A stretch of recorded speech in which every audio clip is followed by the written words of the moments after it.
Oremos Digital. Permite que la palabra de Dios sea el alimento de tu vida. Domingo 4 de marzo. Tercera semana del tiempo de Cuaresma. En el nombre del Padre, y del Hijo, y del Espíritu Santo. Amén. Lectura del libro del Éxodo, capítulo 20, versículos del 1 al 3, del 7 al 8 y del 12 al 17. Cuando el pueblo de Israel estaba en el Sinaí, promulgó Dios este decálogo: Yo soy el Señor tu Dios que te saqué de Egipto, o sea, de la esclavitud.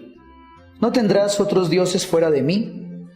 No pronunciarás el nombre del Señor tu Dios en falso, porque el Señor no dejará impune al que pronuncie en falso su nombre. Acuérdate de consagrarme el día sábado. Honra a tu padre y a tu madre. Así se prolongarán tus días en la tierra que el Señor tu Dios te va a dar. No matarás. No cometerás adulterio. No robarás. No darás testimonio falso contra tu prójimo. No codiciarás los bienes de tu prójimo. No codiciarás su mujer, ni su esclavo, ni su esclava, ni su buey, ni su asno, nada de lo que le pertenezca. Palabra de Dios, te alabamos, Señor. Salmo 18. Señor, tú tienes palabras de vida eterna. La ley del Señor es perfecta y es descanso del alma. El precepto del Señor es fiel e instruye al ignorante. Los mandatos del Señor son rectos y alegran el corazón. La norma del Señor es límpida y da luz a los ojos.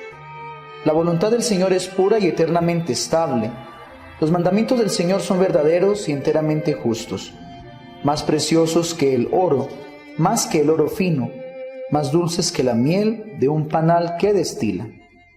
Lectura de la primera carta del apóstol San Pablo a los Corintios, capítulo 1, versículos del 22 al 25.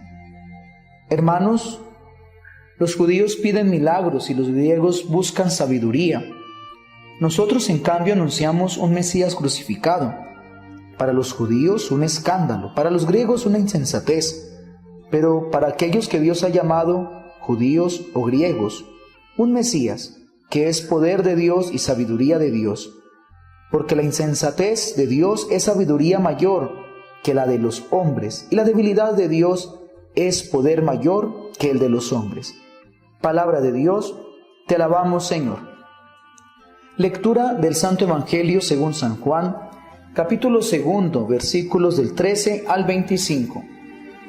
Estando cerca la Pascua de los judíos, Jesús subió a Jerusalén y encontró en el templo a los vendedores de novillos, ovejas y palomas, y a otros sentados en sus puestos cambiando dinero.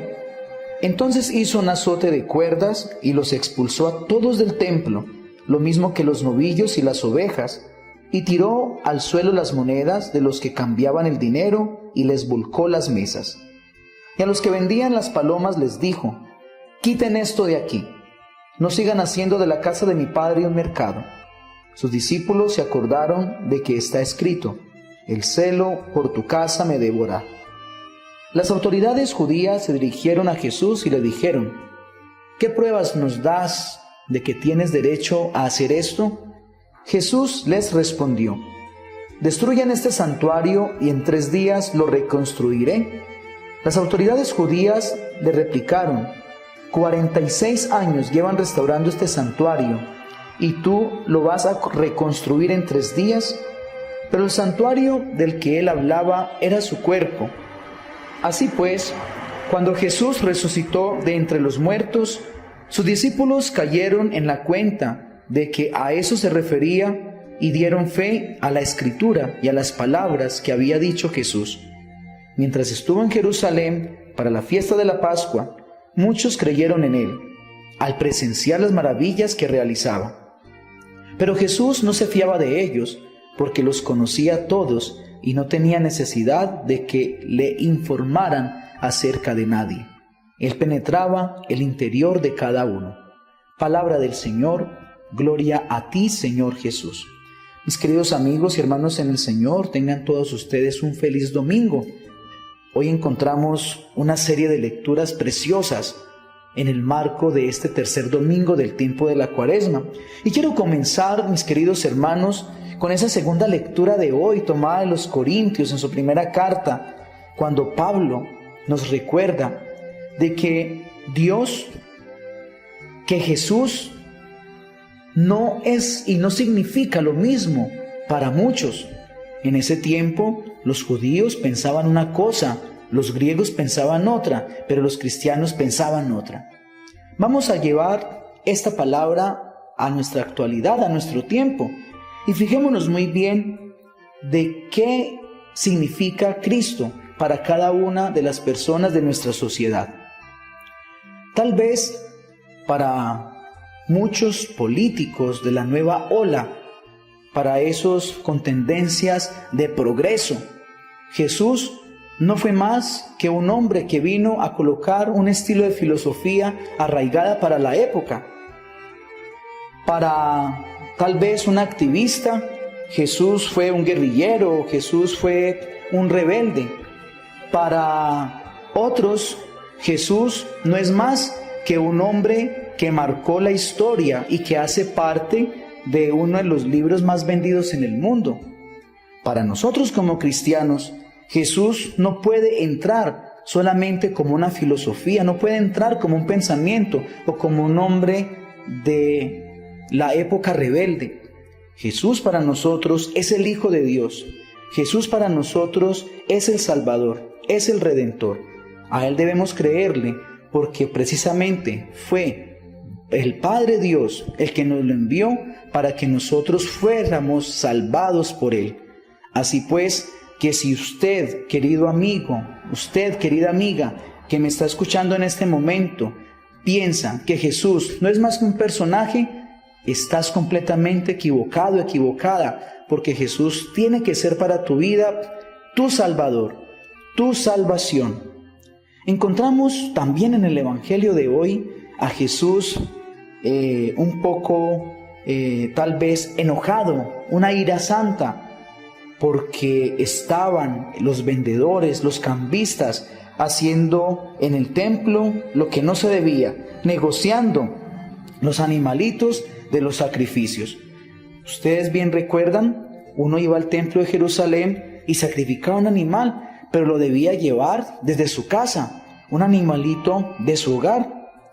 Como siempre nos ha gustado estar tan cómodos, entonces muchos criaban animales y los vendían en el templo para que las personas que venían de lejos no tuvieran pues la dificultad de llevar un toro, un cordero, sino que lo compraran ahí mismo en el templo. Entonces eso ya no era un sacrificio de sus propios animales, sino que lo compraban allí ya en el templo, se hizo como autoservicio. Y qué peor, los vendían ya incluso dentro del templo. Cuando Jesús vio eso, le dio rabia, claro, porque es que ya no había ese sacrificio por ofrecerle a Dios lo que habían construido, lo que les había dado. Además, dice el Evangelio, el celo por tu casa me devora. Entonces viene esta pregunta, dos preguntas les haré con respecto a este Evangelio. La primera, mis queridos hermanos, yo sí le entrego a Dios lo que le corresponde desde mi propio sufrir. Yo sí siento que lo que le estoy dando a Dios lo saco como diezmo de lo que me he ganado. Y no solamente en dinero, sino en tiempo.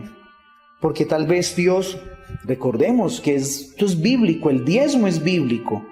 Que entregarle a Dios algo de lo que nos ha dado es bíblico. Que entregarle a Dios tiempo del que nos ha dado es bíblico. ¿Será que yo sí le entrego a Dios, sí le diezmo a Dios con el tiempo? Yo sí saco mis ratos todos los días para orar. Yo sí saco tiempo para ir a la Santa Misa. Yo sí saco tiempo para colocarle, para servirle a Dios por medio de los hermanos.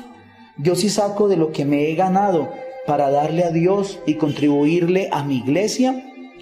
Yo sí apoyo las acciones sociales, las acciones parroquiales, las acciones de las iglesias, las acciones que tal vez tu sacerdote, tu pastor te pide para poder seguir construyendo este reino de Dios en el mundo. Cuidado, hermano, hermana, porque puedes caer como cayeron en aquel tiempo, de que tal vez el celo que nosotros tenemos en el corazón no es la casa de Dios, de que el celo que tenemos tal vez sea el juego, tal vez sea la diversión, tal vez sea la sexualidad. El celo tiene que ser por la casa de Dios. Y termino con esa primera lectura de hoy tan hermosa. El Señor nos ha colocado un decálogo, y ese decálogo no es para aprisionarnos, no es para amarrarnos, no es para no dejarnos libres. Ese decálogo lo colocó por amor, porque Él sabía que si nos colocaba unas ciertas normas de comportamiento, si Él nos colocaba ciertos preceptos para llevar en disciplina en nuestra vida, nosotros podíamos ser felices, porque así no íbamos a violentar ni la libertad nuestra, ni la libertad de los demás. Dios los bendiga en el nombre del Padre, y del Hijo, y del Espíritu Santo. Amén. Un feliz domingo para todos.